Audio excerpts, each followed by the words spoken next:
Yeah. To all the ladies in the house. Another day in the ghetto. But look outside and I'm already upset, yo. It look about 102. It's a Saturday and Biggie ain't got nothing to do. I'm interrupted by a phone ring. Sometimes I wish I never... Hi, I'm Paul Warren. And I'm Ryan Klein. And this is another episode of SEO is Dead and Other Lies. Ryan, how are you doing today? Well, you know how I'm doing. We've actually been talking for almost 20 minutes already. All right, so let's cut through the crap and get to the good stuff then. Yeah, we were kind of debating about a few things, but just felt like we didn't want to do a bunch of 10, 15-minute long snippets right now. We wanted to be really confident about a topic. Since you didn't want to talk about like schema markup and like useful stuff, we thought we would do this instead. Oh yeah, and you didn't want to talk about the new stuff Google My Business rolled out a week ago and other very useful stuff. Exactly. That also piggybacks off of previous conversations we had, such as how to get reviews and what's going on with the potential of paid features on Google. But that's okay. Another time, doesn't matter. Sure. But if you're still listening, we do have a pretty good episode. Just to listen when they're dropping off after like pretty 30 good seconds.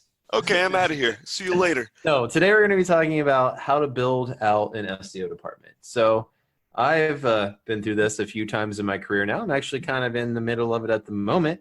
Ryan clearly has done enough of it that he has his own agency. So I think we're both qualified to give advice on how you would build out an SEO department.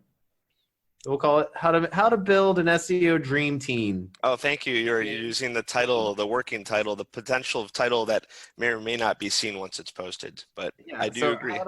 How to build the SEO dream team in 2019. Cool. So this is so let's do a hypothetical. Here's a scenario. You are either an agency or in-house and you are building a team. You've already decided that through your own reasons and research and weighing the pros and cons that you're not going to be doing outsourcing, you're not going to be doing consultants freelancing. We've already established the fact these people are going to be in-house. Is that correct? Are we doing that approach, or are we going to be? Yeah, this is if you're building in-house. So okay. I give you some budget. You're the head of SEO at whatever company in-house. And they're like, hey, build it out, man. Where do you start? Where do you begin? Well, obviously, Outreach Link Builder is the first. No, I'm joking. So we also have to set the scenario of what you're trying to accomplish. So are we working like in your situation where you're in-house marketing department for a company? We already agreed that you're in. Okay. Because it could be my situation where it's the agency and you're doing it for other people. But let's start with you. You're building out an in-house SEO department. Cool. So it's you, and I'm curious, and this isn't scripted, and this is the first time, and it's going to be very opinionated for different reasons, but Paul, who's the first person you hire? You personally. The first time I hired an employee as the head of SEO, building out a department, I hired a link builder as my very first employee. You did, but it wasn't Outreach, right? Or was it? Yeah, it was for Outreach. Oh, I was joking about that, but you're serious. This was many years ago, but he could write. He had a writing background, which was great, and he also, so he could do the pitches, and then he could write the guest post stuff, and he could take care of all that. So that was my very first SEO employee. So it was a little bit more of a hybrid, would you say then? Because they were, so were they writing the content because they're in Outreach and they're supplying articles? Is that the Outreach approach, and that's why? Yeah, it was just we wanted to be able to like write guest posts, and I wanted someone that would be able to do that in-house and like make really good custom content. We were outsourcing content that was being written on the website, so I wasn't too worried about that. Okay. But I didn't have I didn't want to take on another writer and then have to manage all the link building myself on top of everything else. Well, what would happen? Like, let's say we're going back to that hypothetical where you don't outsource anything. Like, let's say you don't have outsource content, or you don't outsource graphic design or a website or anything. Who would be the first person in that situation? So do I have a dev team here? Are we talking? You can hire, you have like a budget of X, and you can hire like a handful of people. Let's say 3. What would those? I'm gonna hire sort of an editor / writer, so someone that can do the content. I'm gonna hire someone to help out with like link building, and then I'm going to hire an additional SEO to help out with like keyword research, on-page stuff like that. So I'm going to hire 3 people to start. Cool. So one of those people is not going to have too much of a background in web design or graphic design? I've never found any in-house position where I've had the authority over something like that. There's always been a creative department or like a dev department that works separately from the SEO department. Man, you do not like hypotheticals. Like I'm saying, it's just like, yeah, I mean, you could like, I have not experienced enough to hire a good dev person. It's not my background. I don't know what I'm looking for. So you wouldn't want me to do that anyways. okay, that's not a bad point, because I am going to later talk about how you're going to actually get these people. I want that to be a part of it. This conversation is like you're going to be vetting and like posting and kind of doing a little bit of interviewing. You just want to, I'm not expecting any of these people listening to be like, oh man, I know how to interview and hire these people, but you should know who's BS and who isn't by a couple of ways we can probably tell you that, what to look out for. So those are 3 people. I like that. I think that I would be pretty similar. If I was working in-house and someone gave me 3 employees, and we're not talking about like budgets or whatever, anything, we're just talking about pretty straightforward job titles. But I would love to have someone that's kind of like my right-hand person, the person that's kind of supplementing the work I do, the person that I know if I give them a project, they can execute on it from an SEO standpoint. I would like them to be a little bit savvy on at least web development, not graphic design. That graphic design may be one of the easiest things to outsource. That you've not worked in-house as an SEO.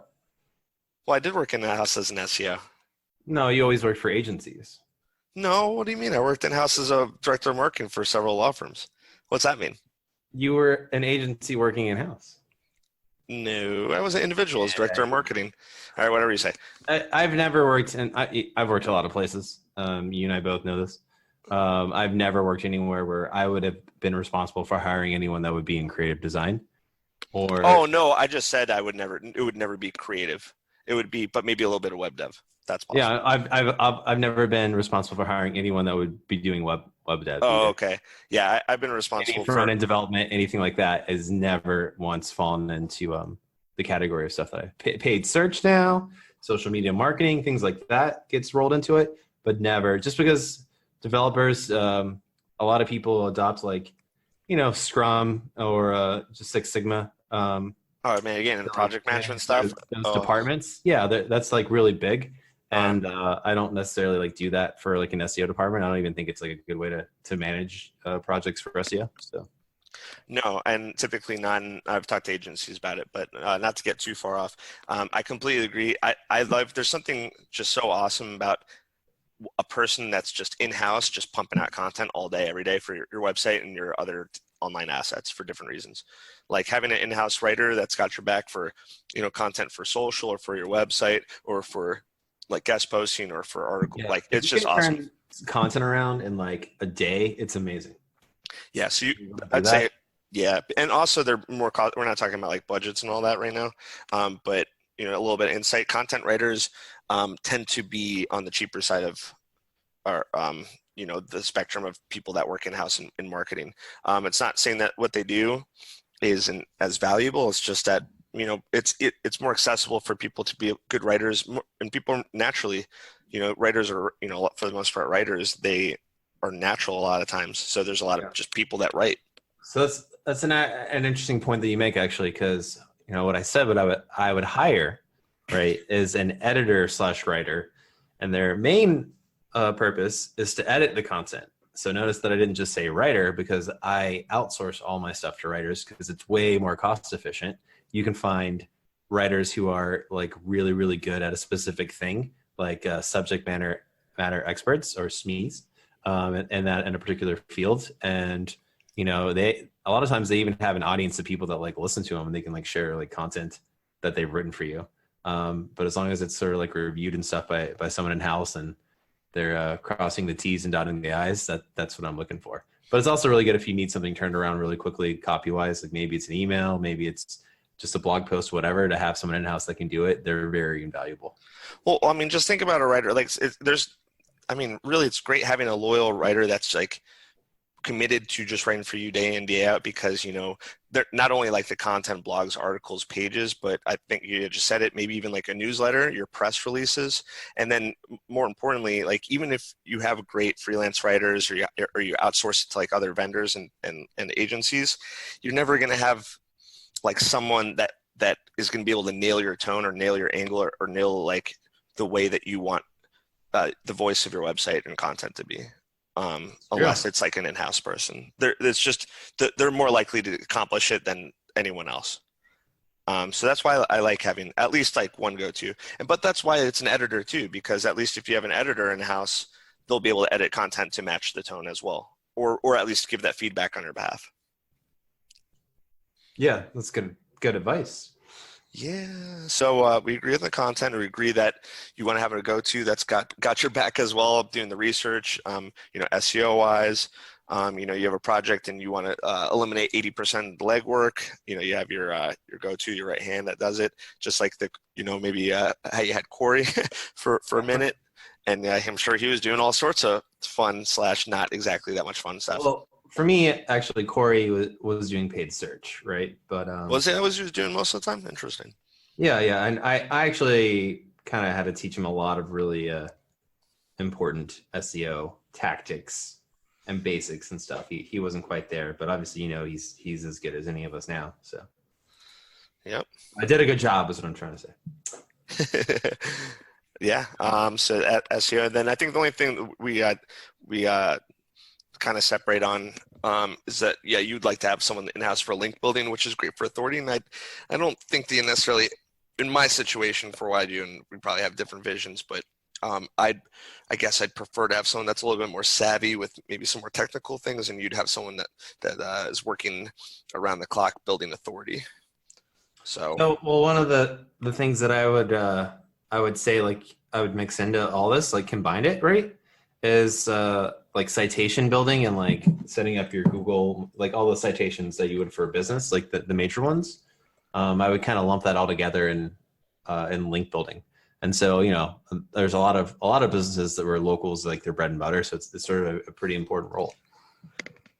Yeah. But one thing I want to mention before I forget, because it's on the tip of my tongue, is the idea of hiring unicorns during your team. So I'm very much about segmenting work and then putting kind of like the right people in the right seats and not trying to stretch any particular person too much. So, there might be people, and I think you were talking about this too. We probably mentioned this in the podcast, where it's like, oh, I'm looking for someone that's like a digital marketing expert that's going to do my SEO, my SEM, that can build websites and is going to write all the content. And you're just like, oh, and handle my social. And it's like, no, you don't even want that person, like, because A, they're going to be stretched thin and they're not going to be able to get like any one project done probably. And then B, it's really hard to find people that are good at everything. And I've never personally met anyone that's like, that person truly is an expert at social, SEO, and SEM. Like, it's not really a thing. Nah, you got to kind of be just super in whatever you're doing. Everything moves so quickly with digital marketing.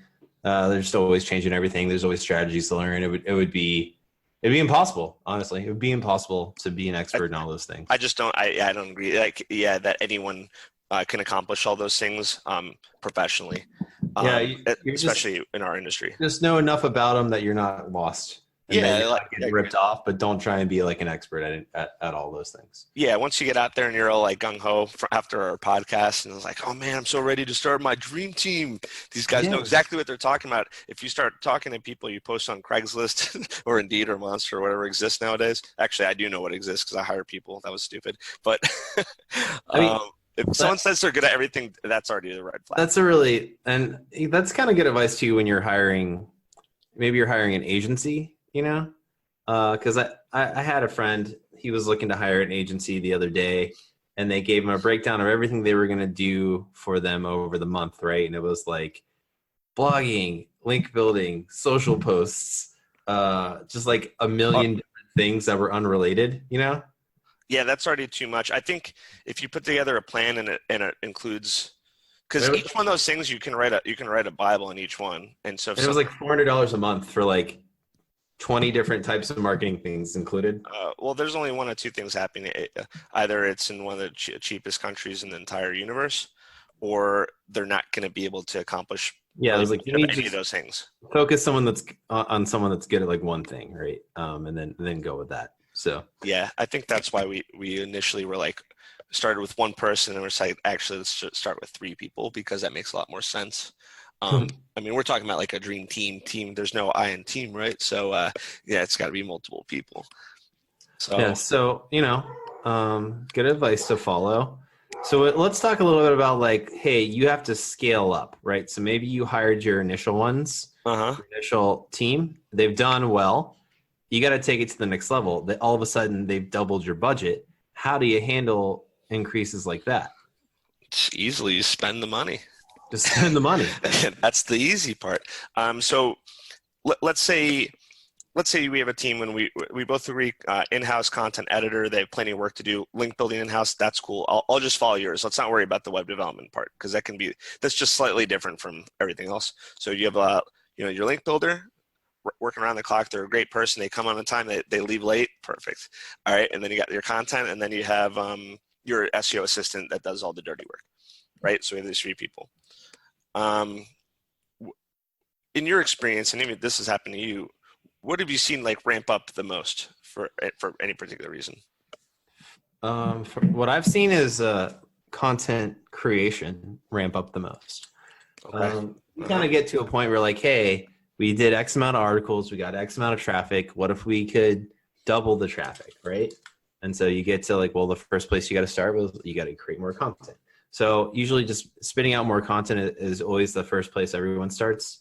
They tend to take link builders and kind of string them a little thin and say, hey, just focus on this area, whatever.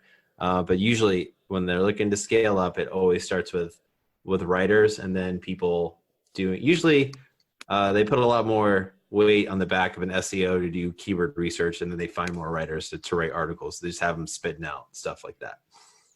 Yeah. If you have a good SEO, the SEO is going to be probably telling you you have to do 1 or 2 things pretty regularly. And it's going to be, I looked at all these keyword opportunities. I'm looking at, competitive gap analysis. I'm looking at our analytics, and I came up with like 400 more topics we can write about. So your content team's like, cool, great. And then they're like, I was looking at our DA and our PA, and I was looking at our competition, and I was doing backlink analysis on this, and our authority is like 10 points, whatever respective metrics you're using, less than it should be, and that's affecting our rankings. And then your link builders are like, thanks, SEO. So yeah, I'd say that they're kind of like the root of these initiatives to get more authority and more content. That's why you have to have a good SEO if you get one. I mean, really, like the biggest hire, I mean, to go on that side note real quick, you can replace content writers. You can replace link builders for sure. Content writer, I'm not going to say they're dispensable, because if you get a good content writer that like understands what's going on, that's awesome. And if you have anything to say about a great link builder, that's cool too, even though I think that's more like the cognitive machine thing. But your SEO has to be like with it, and they have to be motivated. That's absolutely correct. They have to like, the more they kind of put into like the keyword research and the competitive research for an article, the better it's going to turn out when they send it to that writer. Writers, anyone with any kind of experience hiring outside writers to write for SEO knows that if you give them a word count, they'll do whatever they can to hit the word count. It might not read very well, and if you give them keywords, they'll fit them in, and it won't necessarily like read very well either.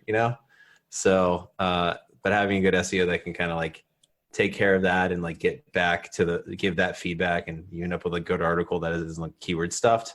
It's pretty cool. Yeah, I mean, the SEO is going to be kind of like your first layer of accountability, in my opinion. So, content writers are, you might have a great writer, but they just don't really like look at that facet of the SEO. So, your SEO, the accountability is just like, hey, here are the topics, but also don't forget to mention like these topics too, like these other keywords that you can put in there to kind of hold them accountable. And then like link building, they're like, cool, you're getting a bunch of links. Do you know these links are from like crappy unauthoritative websites? Like, don't do that. That's kind of like what you probably want your SEO doing. Yeah. And one thing that you see a lot of too is even if let's say you have an in-house copy editor, right? They'll get an article back from some outside writer, and they'll edit it, and they'll be like, well, I read like crap, but they wrote it for SEO, you know. So even they don't really know.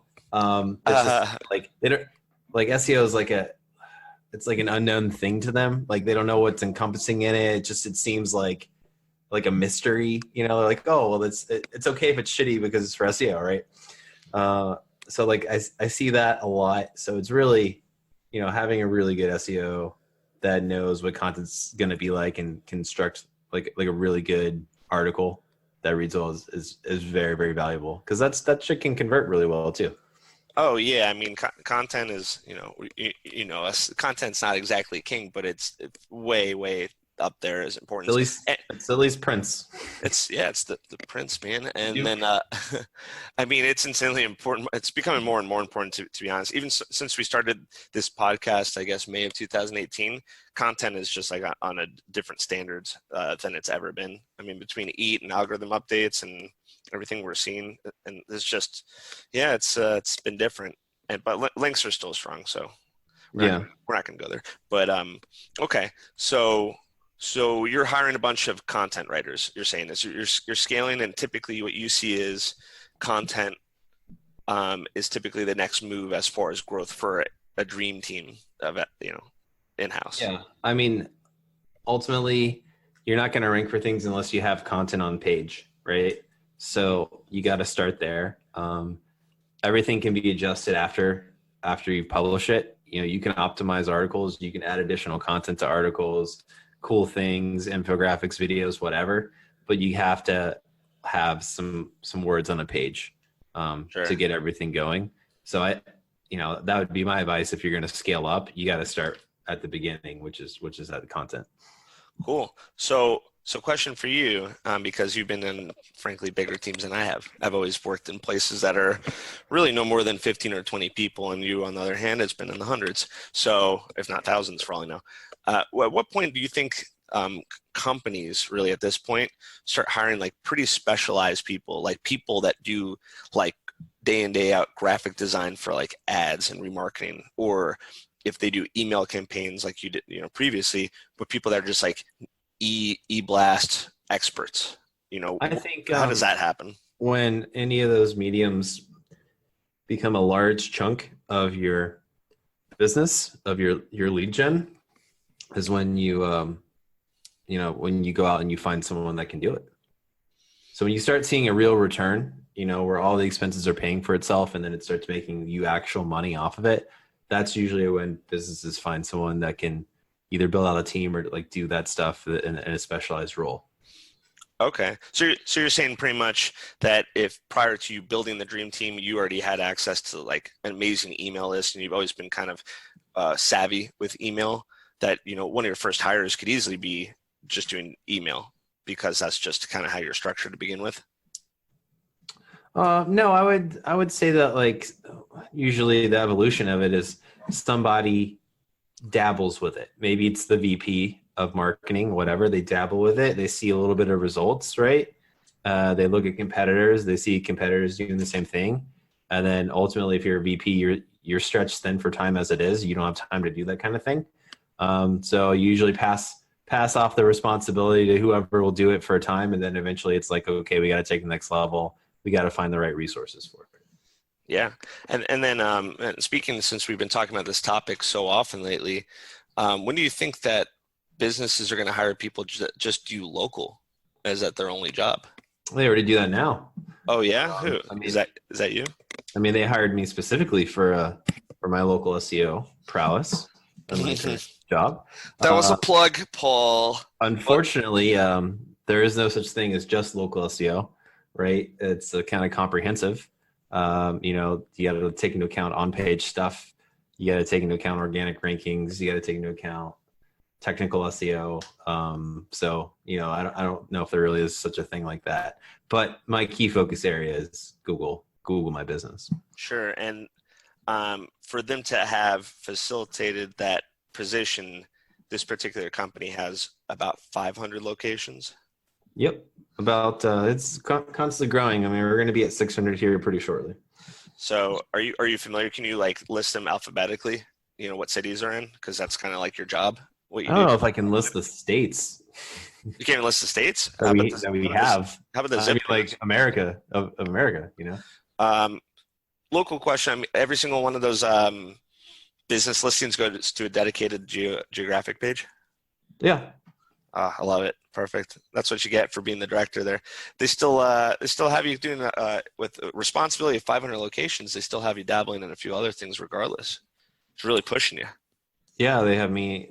I got my hands in a lot of areas right now. So I guess speaking of that, we're really big on the concept of right people in the right seats. Obviously your expertise being that you're far advanced in SEO, doing a while, that your opinion is definitely considered in all departments of digital marketing at this point. But I definitely think that if you have maybe entry, maybe intermediate, like content and link builders, business owners should be very aware that just because you have like a budget restrictions or you got to fill in the gaps in certain places, you should never like have a content writer just be like design a website. You should never tell your link builder like, hey, can you do a couple social posts?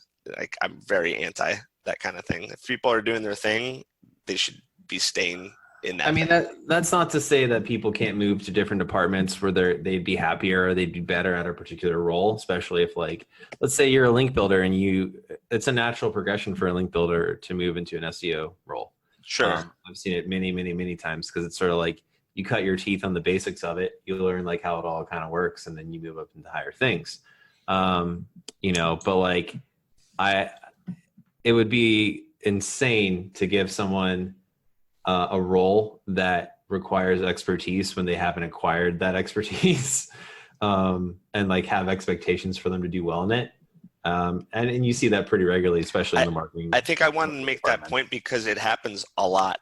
I think it happens a lot. I think it happens more than 50% of the time. At some point, someone that's working in-house and marketing gets put into a situation that they really shouldn't be in. Yeah, and I think it's because people look at marketing mediums, and think that they're similar, but they're not. And a perfectly good example is like maybe you're amazing at paid search. You're fantastic at it, but that doesn't necessarily mean you're going to be good at Facebook marketing. Right. That's a great point. There's a lot of different differences between the platforms. There's a lot of different things that work, things that you couldn't do on paid search that you could do in Facebook. And so, it's an easy jump for like an executive's, mind to make that, like, they could do both of those things, but you just, you shouldn't make that assumption. I really like that point. Yeah. Because, a lot of people might be kind of looking at it from the outside and say, oh, it's paid, it's SEM, like, what's the difference? And it's like literally fundamentally different. AdWords, you're debating on keywords all day. Facebook, you're trying to identify like very, very specific demographics that want your product or service. Another one I see all the time is they think that if you are just good at SEO, you'll be good at like ranking things in YouTube. And I'm here to tell you the amount of like SEOs that have experience ranking things in YouTube is usually pretty low. So, yeah, I agree with that. So I think that the kind of the takeaway from that is that, you can start with someone that's kind of a root, and imagine that they kind of like have a trajectory in place. Like you were saying, if they're a link builder and they show an affinity for SEO, and then they're also competent, competency is everything. If they're not super competent, I don't know what's going to happen, but I would tie it back. So if you're in the position where you have to go and hire these positions, in-house, right? You're a little worried about getting ripped off. Maybe you're being tricked in an interview. Why are they getting tricked all of a sudden? Where'd that come from? It's a shiny package, but you open it up and it's full of crap. Are you going back to agencies like doing the bronze, silver, gold crap and saying they're going to do everything at once? No, I'm not doing that. I'm saying if you're hiring someone in-house, how do you know what to ask them so that you pick the right candidate and you're not tricked? Great. Which one do you want to start with? I can tell you about the red flags for every single one of them. Oh, I was going to go into what red flags are because I'm going the opposite, and this is how you prepare and know what to ask them. I would go to LinkedIn, find anyone that's an expert in any group with over 10 years experience in that particular type of role, and just ask them to come like what they should ask them. That's a great start. I agree. I'll tell you, like, they love to tell people that kind of, like, SEOs love to just sit there and bullshit about how much they know about SEO. Like listen, like I have a podcast. I like doing it so much. Wait, what are we doing? What happens if we're exactly the what we're doing? Wait, if we are, then who isn't? And then you're confused because like who can you actually listen to? And then you have to go Google search listen to us. podcast. Well, yeah, because I think oh yeah, speaking of which, there are actual pretty respected SEOs that are now wanting to be on the podcast, I think. So I think we're doing something right. We may have an actual guest pretty soon. Not to what a slight. It's like our former guests are like director of marketing and like freaking like SEO content creators and podcast webinar creators. And Jared is like running a really big department. Yeah, I know. That's what I'm saying. And you're saying they're like an actual guest. Oh my gosh. No one's going to want to be on a podcast after this. No, but we have like a pretty unique guest that we have the opportunity to interview that I think we're gonna try and take advantage of. I think our point is like, of course everyone says that, but you know, this, you know, based off our track record, I think that we truly do know what we're talking about. Anyway, so what are the red flags? Let's go back to where we didn't even have to go on out here. All right, you give me 3 red flags. Go. Well, we have to talk about the position. I mean, for SEO, typically it's going to be someone that. Let's take a step back. I don't even want to start with the red flags necessarily. I'd rather start with what I ask for and what I'd be looking for, and then once they provide it, then I'd be able to tell you what the red flags are. Okay. So for content, it's pretty simple. It's going to be writing samples. Yeah.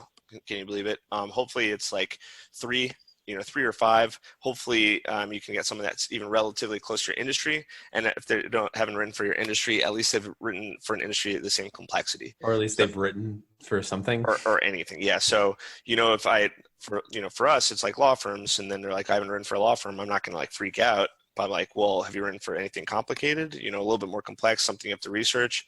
And then if they're giving me finance articles, that's great. If they're giving me medical, that's great. Red flags for content. The second someone sends me an essay that they wrote in college, I don't talk to them ever again. Like that's one. I don't know if you've gotten that before. Sorry, I'm not sorry. I'm not gonna hire you.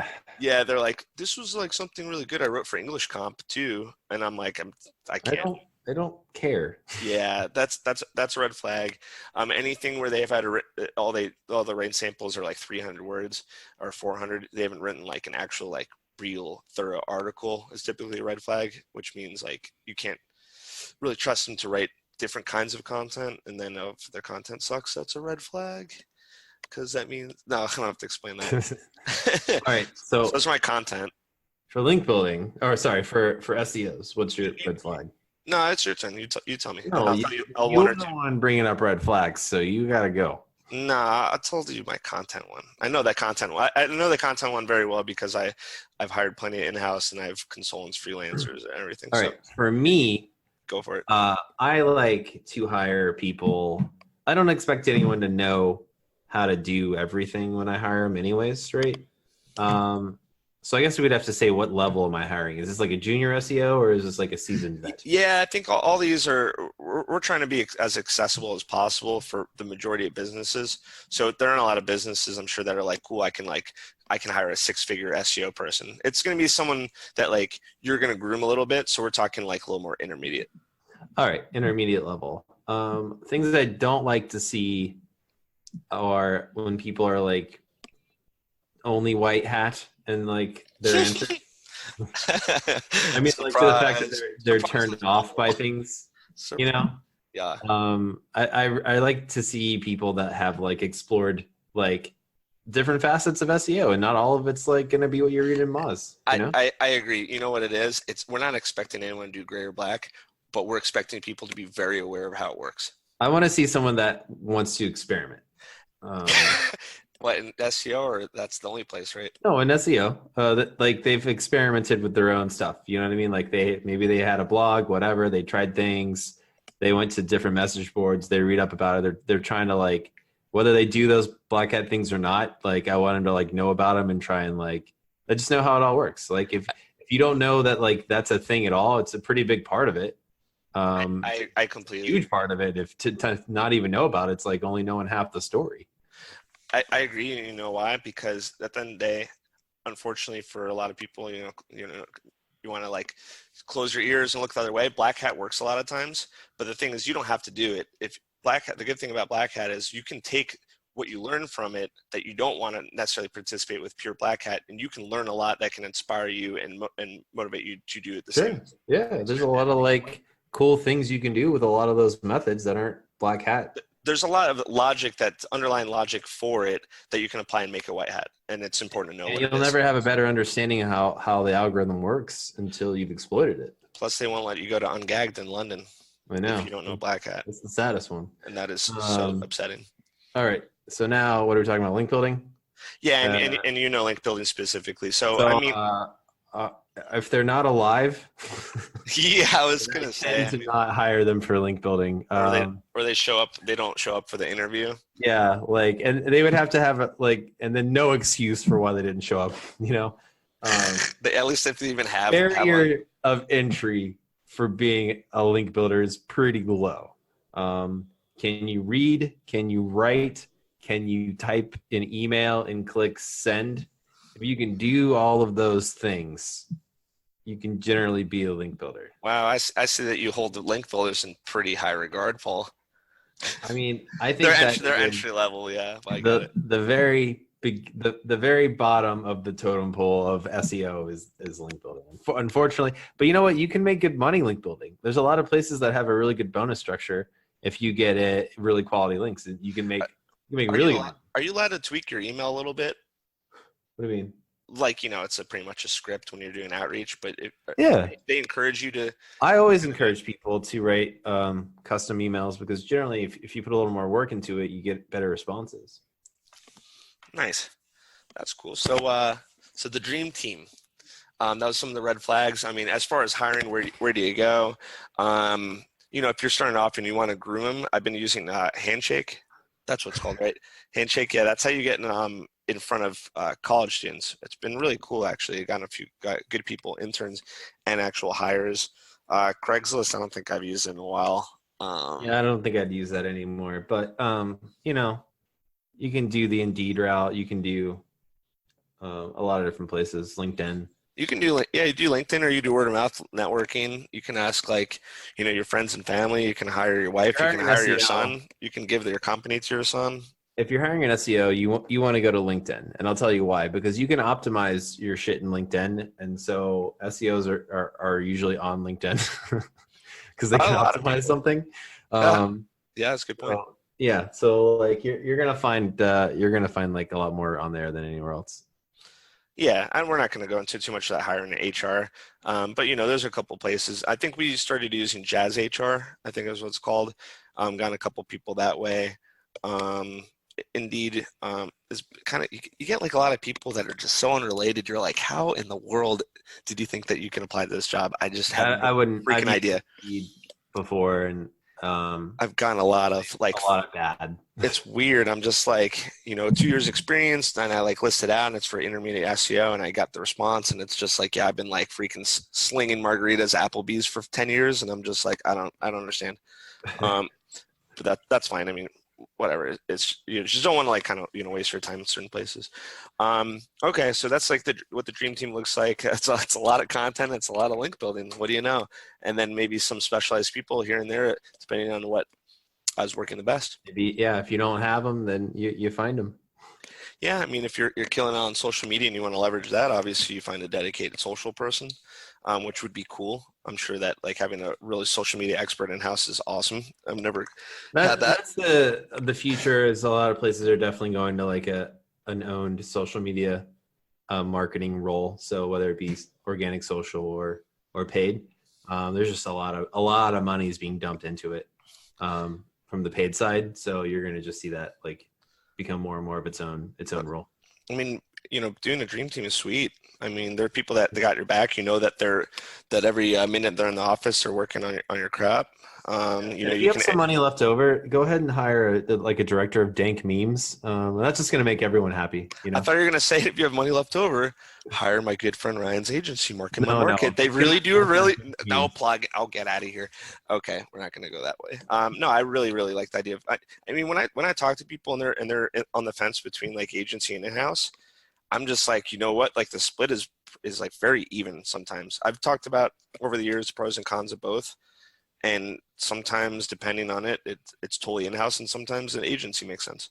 And then there's situations where it's both, because sometimes it's not that bad to have an outsider, supplementing some of the work and being that other layer of, accountability and, just, your other person you can lean on for a little bit more insight and suggestions and all that. So Yeah. I didn't really know what the hell I was going to say for a second, but that's kind of what it was.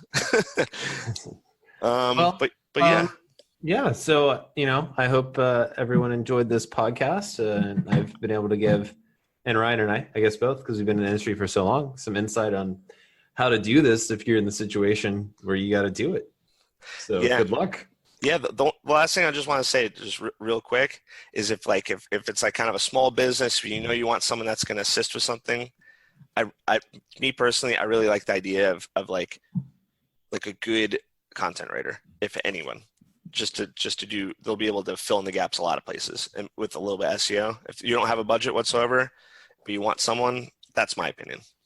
Yeah, they'll be able to figure out how some of it works anyways, like SEO wise, Yeah, I like the idea of like a good content writer with like a little bit of idea of what's going on elsewhere. So they write content, they can do all that content goes a long way. And maybe they know how to do a little bit of links. Maybe they can work on their website a little bit. Maybe they can do a newsletter.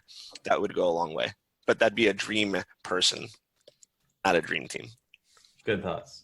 Well, everyone, thanks so much for listening. We really appreciate all of our listeners. We hit the big 2,000 mark. Woohoo! We did it. Oh yeah, well, you didn't even lead with that. I know. This is like, you obsessed. You like text me every day. You're like, dude, we're at 1989, 1990, 1991. Now we're at 2014. Very good. Yeah. So exciting times around here at SEO's Dead nonetheless. If you have any questions or you'd like to be on the show or just have some topic ideas, feel free to hit us up at seosdeadnolies@gmail.com, or you can check us out on our Facebook page, our YouTube page. I don't think we have anything else other than those two. We just Facebook and YouTube. Oh, you're going to kill me. It wasn't recording the whole time. No. I'm joking. Okay. Thanks. I was just being a real jerk. I felt like I hadn't seen what you were I was going to buy a ticket to Seattle and fly over there and like punch you and then fly back. But you would punch me, but then we would just hang out afterwards. Yeah, I know. We'd make up, but you would have it coming. So I stick by that. Anyways, but again, thanks so much for listening, guys. We really appreciate it. And stay tuned for the next episode. It's going to be great. Yeah, thanks for sticking with us and learning a bunch of stuff. It's been a little over a year, and we're really, really pleased with 2,000 downloads, and we're expecting great things to happen this coming year. We are. All right, so thanks so much for listening. I'm Paul Warren. And I'm Ryan Klein. And this has been another episode of SEO is Dead and Other Lies. See ya. Bye.